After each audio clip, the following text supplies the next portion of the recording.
The Monaco Grand Prix is one of the most prestigious and iconic races on the Formula One calendar, the first race being held in the first ever F1 Championship season in 1950. As the sport celebrates its 75th anniversary in 2025, Monaco has become synonymous with wealth, luxury, celebrities and billion-pound yachts. From social media, it's easy to assume that every attendee of the Monaco Grand Prix spent the weekend on a yacht or a private balcony or an eye-wateringly expensive restaurant with trackside views without even making a dent in their bank accounts. And for many, that's true. But what about the hundreds of thousands of fans without hundreds of thousands to spend on one weekend? Well, this year, I was one of those fans. I'm a 19-year-old university student and I went to the 2025 Monaco Grand Prix on a budget smaller than the cost of a one-day paddock pass. And this is my experience of Monaco without the millions.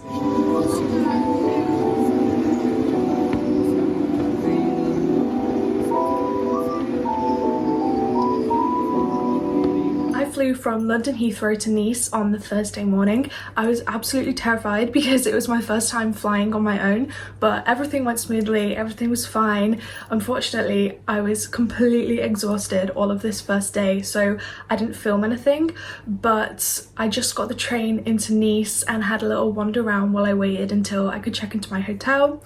And then I checked into my hotel, took the best nap of my entire life, and then got ready to go out for dinner. I went to the Girls Across the Grid dinner, which was absolutely amazing. If you're not familiar with Girls Across the Grid, it is an organisation that aims to bring together female motorsport fans across the world, and they arranged this amazing dinner at Neptune Beach in Monaco. It was really amazing. I met the most amazing girls. It was so nice to just have some company, some people to talk to, and a little wander around Monaco before everything started on Friday. Hi guys, just about to go and get some breakfast. It's Friday morning. I am so tired. I had a really amazing time going out last night for dinner, but yeah, I'm really tired. My feet really hurt, but we gotta push through. So I'm gonna go get some breakfast and then come back up, finish getting ready and head back to Monaco. I literally just grabbed 2 croissants and wrapped them up because I took one bite and I felt really ill. I really can't eat this early in the morning, but I don't want to pay for lunch like while I'm there, so I'm just gonna take these with me and have them for lunch. I need to get ready now. And then I think it's about like 9:10, 9:15, and then I'll head. I'm ready. Got my Williams cap on, represent. Yeah, I'm basically ready to go, but I don't know what I'm gonna do. Like, the first practice session for F1 is until like 1:30. I think there might be some F3 before then, and the F2 qualifying is like in between the F1 sessions, so yeah, I don't know what. I think I might just go to the fan zone, but apparently it's really busy. Like, people were literally queuing to get in at like 7 a.m. I literally was still asleep at 7, so yeah, I think I might. Yeah, I'm gonna go. Hi guys! I'm walking to the fan zone right now. I got so lost in the train station. I literally had no idea where I was going, but I'm going to meet a girl called Haley in the fan zone who tells me that she was wearing a Carlos Sainz hat, so I think we'll be okay. But yeah, I got sun cream in my eye when I was like, I only noticed when I left for the train station, and my eye is so red and it's like so sore, and it watered so much it like ruined my mascara, and then my mascara was under my eye, so I wiped it off and there's like a patch of concealer missing, but it's fine. Another update, I queued for like 15 minutes for the fan zone and then they said it was closed. because I think it was full. So I am now just trying to find my way to my grandstand, and I'm lost as per usual. Literally can't find anywhere with directions right in front of me. So yeah, I'll let you know when I get there. Guys, can you hear the cars? It's so crazy. I think I'm nearly there now. But yeah.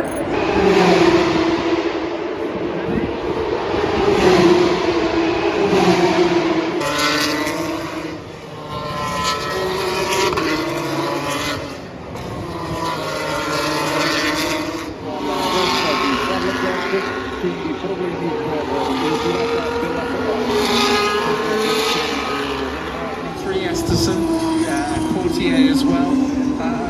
If anyone needs clear air. So I am back at my hotel, and today did not go as planned. I had a panic attack before FP1, and then I watched FP1, and it was amazing. Like, oh my god, the feeling of actually seeing the cars for the first time. It was mental. Like, the first time that I saw Lewis, like the first time Lewis Hamilton drove past me, like, because I knew it was his helmet, and I was just like, oh my god, that's actually Lewis Hamilton. It was absolutely amazing. But afterwards I was like, I can't do this whole day. Like, I just didn't feel good. So I watched the F2 qualifying, and then I left, and I just feel pretty shit about it, to be honest, because, like, I only have tickets for 2 days, and I just would never have even thought that I would possibly miss one of the sessions. So it just, like, I always feel like I've, like, wasted, like, not a day, but, you know, this is such a once in a lifetime experience, and so many people would literally kill to go to the Monaco Grand Prix, and like, I just left.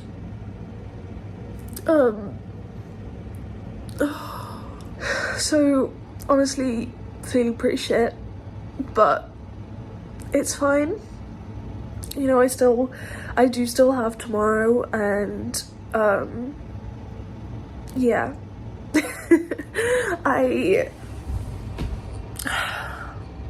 I'm just gonna try and get some sleep, get a really early night, and I've just noticed that, oh my god, my shoulder is cooked. I think I've just sunburned my hand, but like, just part of my hand, because this one looks fine. It was really hot today, like really, really hot. My grandstand was uncovered, so the sun was just on me. And it was really hot, and I think that was part of the reason I was so, like, overwhelmed, because I was just, like, sweating. But yeah, it was still a good day. I still had a really great time. It's just,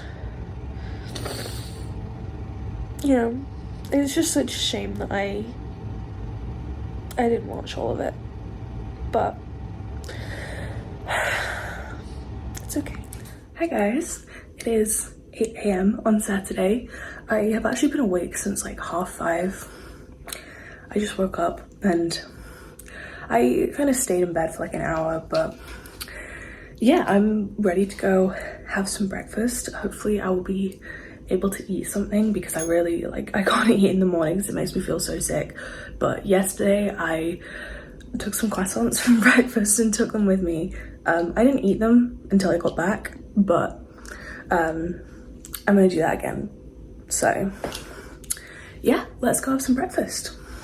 I had one bite of croissant and now I feel like I'm gonna vom. So I brought them with me. Here's a fit check. Oh, you can't see my...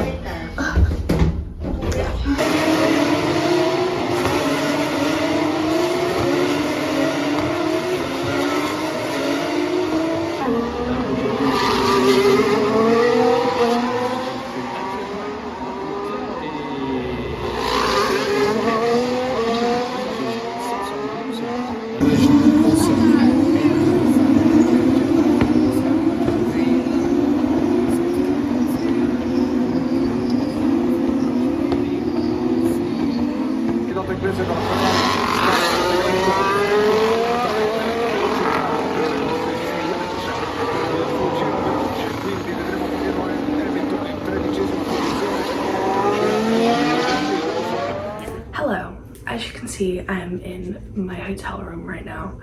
It is about 10 o'clock on Sunday morning. I didn't really end up recording that much yesterday, but I literally had the best day. It was just so cool. I had such an amazing view. It was amazing. I had a really great time.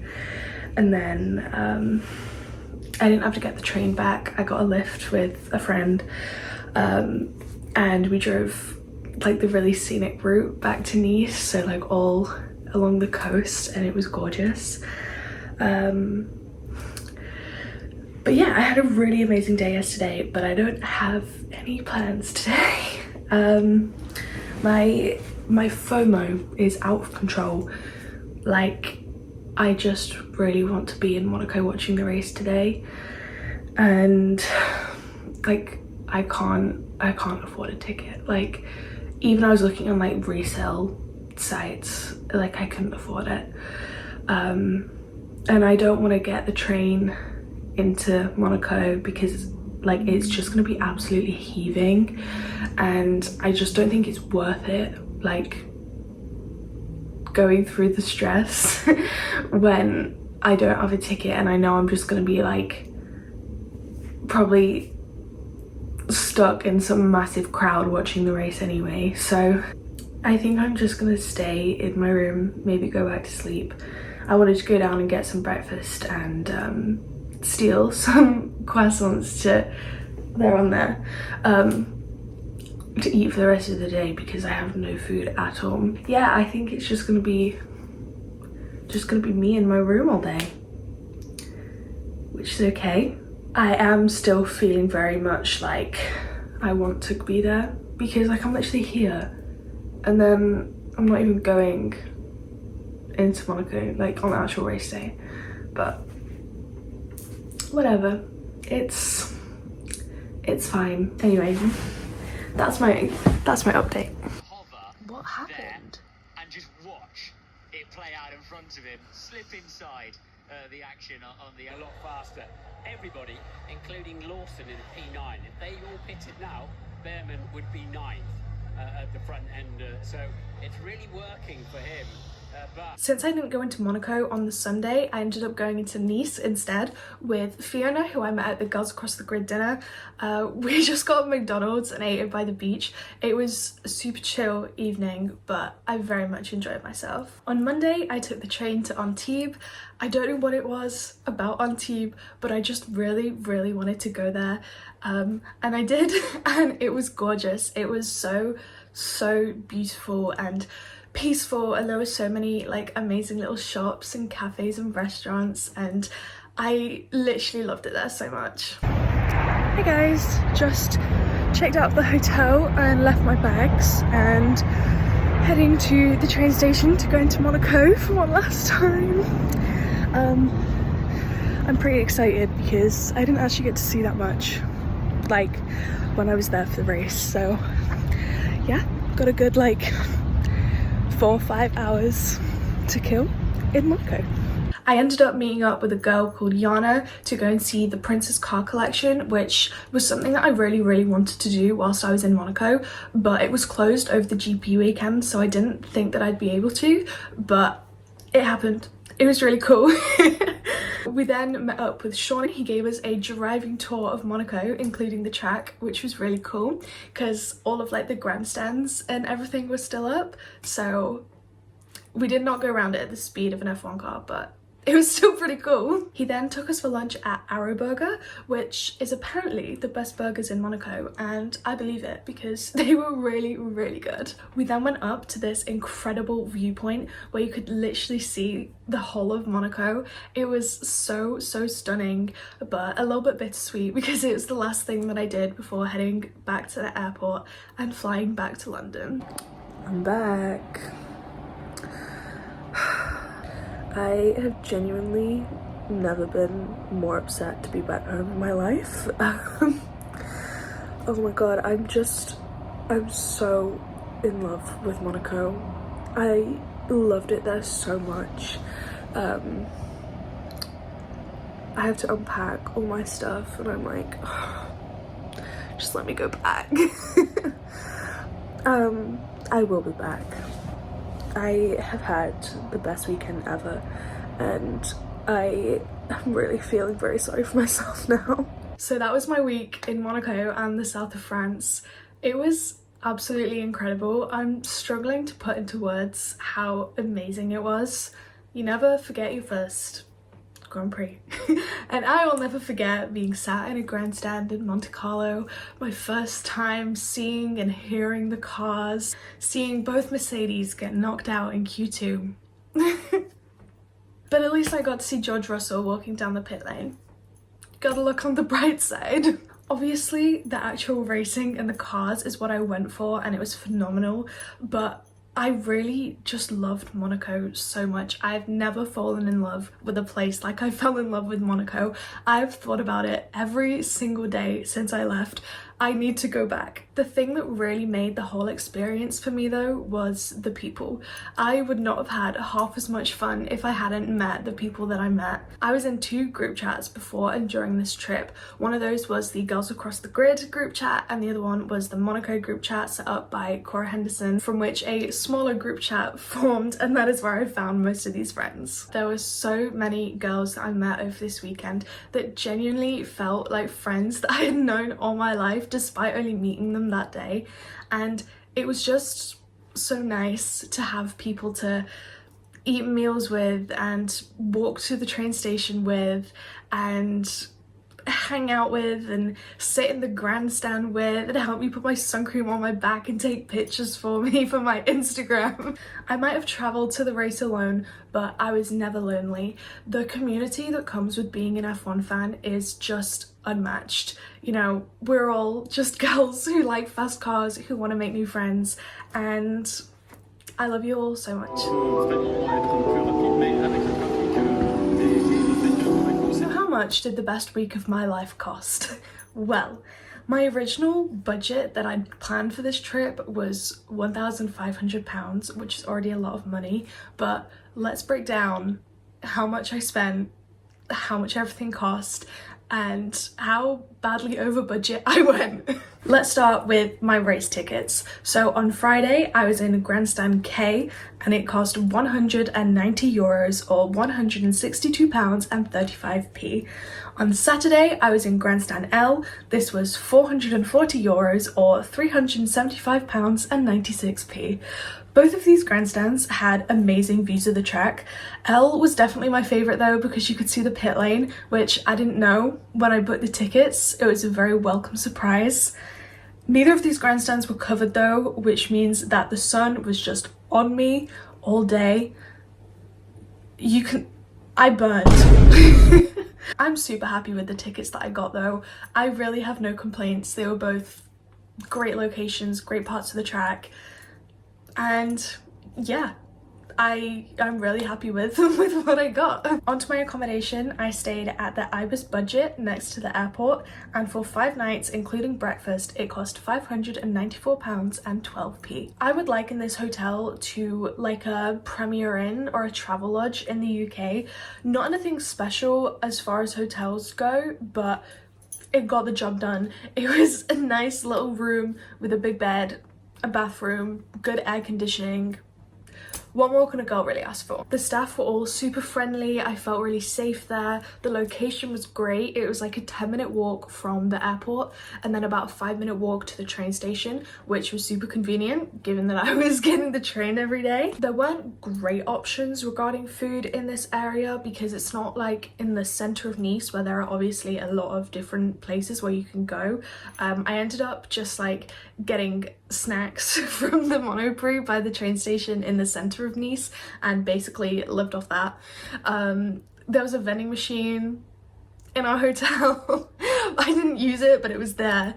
I actually ended up getting dinner from like a food truck at the train station on 2 of the nights, which was great. It was really nice. The breakfast options were really good. I only really ate the croissants, but there were like plenty of good options. And yeah, I don't really have any complaints about the hotel either. I think that it's a really great option and I would probably stay there again. And then my flights were £381 and 32p return from London Heathrow, including baggage, which I appreciated. And this brings our total for the tickets, the hotel and the flights to £1,513 and 75p.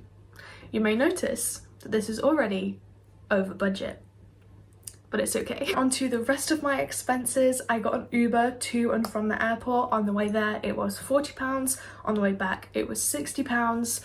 Honestly, this is a little pricey, but it was worth it just for the convenience, so whatever. And then my trains across the weekend came to a total of £77 and 39p, and this was 4 return tickets to Monaco, 2 return tickets to Nice and 1 return ticket to Antibes. Stay in a hotel in Nice and get the train to Monaco, they said. It'll be fun, they said. They also said it would be busy, but I was like, I've been on the tube at rush hour, nothing scares me. I was fighting for my life on these trains. There was basically no crowd management at the Nice Saint Augustin station. So when the trains came, the like horde of people who were on the platform just all started getting on the train at the same time. And it was like already packed. So everyone's like trying to cram in. It got to the point where like the passengers on the train were screaming like, nobody else get on. And it was also like 22 degrees outside. So on the trains, it was boiling. Everyone was just like sweating onto each other. It was disgusting. But luckily on Saturday morning, I was in first class. And by that, I mean that me and a couple of other people who were on this train went into the toilet and closed the door so we actually had space to breathe. Do you know how bad it has to be that going into a train toilet is basically first class? The train station in Monaco was also absolutely rammed getting in and out. The queues were horrendous. So you can see why I was so grateful to have been driven back to my hotel on Saturday night. Now, obviously, this is to be expected on Grand Prix weekend. Obviously, the trains are going to be rammed, but it is absolutely something to consider. If you can stay closer to Monaco or even in Monaco or in the surrounding area where you can still walk, consider it. Just for the sake of your own mental health. Anyways, onto food. Over the entire 6 days, I spent £101 and 23p. Now, £40 of this was the Girls Across the Grid dinner. That was the only time that I actually went out for dinner and paid for it. And the rest of it was just like other meals that I bought and like snacks and drinks and stuff. So this brings my total spend over the 6 days, including food, trains, souvenirs, Ubers, and eSIMs. I feel like I can't explain this well. I really didn't explain this well, but an eSIM basically just allows you to connect to mobile data outside of the EU, which Monaco is, and I had to buy one so that I could get data. That's it. This total spend was £331 and 59p, which means that our total for the entire trip was £1,845 and 35p. You're probably thinking right now, Evie, that is a lot of money. How on earth did you, an unemployed student, find that? Well, this was all made possible by the School of Journalism because my university offers a summer bursary program where you can get up to £1,000 to complete a summer project of your choice. Obviously, I chose to go to a Grand Prix, but that covered, well, just over half of the cost, so we can just... Thank you. There is literally not a chance in the world that I would have been able to have this experience without news associates, so thank you so much for letting me do this. I think that this program is such an incredible opportunity for young journalists to go out and do something that they wouldn't already be able to do. The other contributing factor to the cost of this trip was my parents. My dad agreed to loan me the rest of the money for the hotel, so about £500. I promise I will pay you back at some point. Maybe. And then the rest of the money came from my student finance loan, which I also can't wait to pay back. So did I minorly bankrupt myself for the Monaco Grand Prix? Yeah. Was it worth it? Yeah. Would I do it again? Yeah.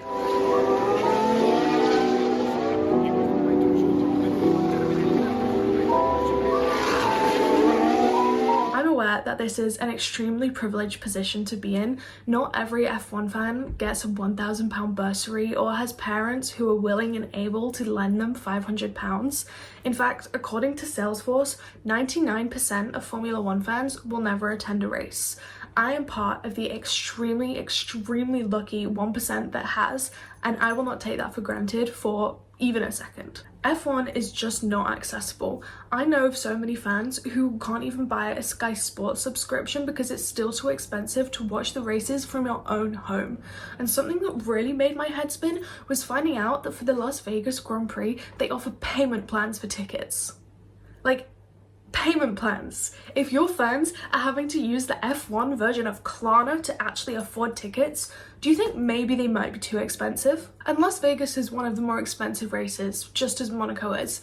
But the cheapest race weekend is still some people's rent for the month. Some people spent more on that one weekend than the average yearly salary in the UK. And those are the experiences that you see on social media. That is the image of the Monaco Grand Prix. It is a day out for Europe's 1% or an all expenses paid brand trip for an influencer who can maybe name 4 drivers on the grid. What you don't see, or at least what you don't see as much, is the thousands of people who are doing it like I did. They are staying in a budget hotel 30 minutes away from Monaco and getting onto the most horrendously packed train you've ever seen in your life every morning to go and cook in a grandstand all day. That is the real Monaco Grand Prix experience, and I hope that this was somewhat insightful into the most prestigious event of the year.